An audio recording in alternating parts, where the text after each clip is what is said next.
This is the aquatic toxicology department, and it's looking at overall toxicity of discharges that are going into water bodies. And there's a lot of regulations under the Clean Water Act to monitor for this. And so we're using these aquatic toxicity testing to see is it suitable for life. We're doing a variety of tests. We do both acute and chronic tests, and we do them with both vertebrates, which is fathead minnows, as just seeing is it going to kill the fish in a stream, if a discharge will do that. And then we look at the food source of the fish. We also look at the insects, which we use Cerodaphnia as a species.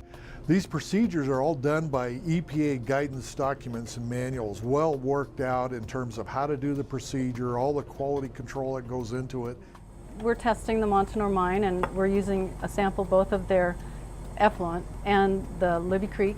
Basically, I like to think of as how will these waters support the life that we're testing, the invertebrate and the vertebrate, the fish and our Cerodaphnia.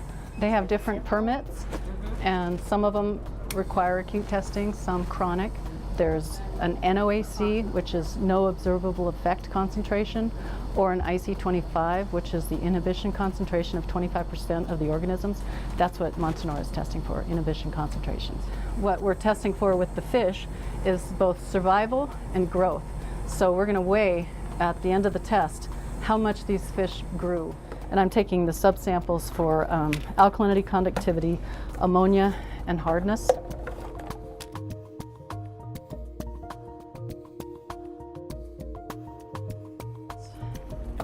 Really clean, no ammonia.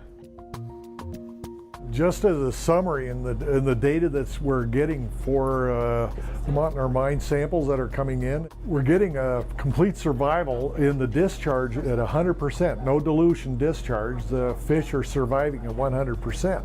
Whereas when we do a dilution with the upstream river water, we're getting actually some deaths of the fish occurring. And the reason that this is occurring is that the water in Libby Creek is essentially snow melt, and it doesn't support the fathead minnow species very well. It has absolutely no nutrients, and it has an extremely low level of hardness, and that's just a measure of how much salt is in the water. And what's in the discharge is even suitable within drinking water criteria, and the fish are doing a great job on that.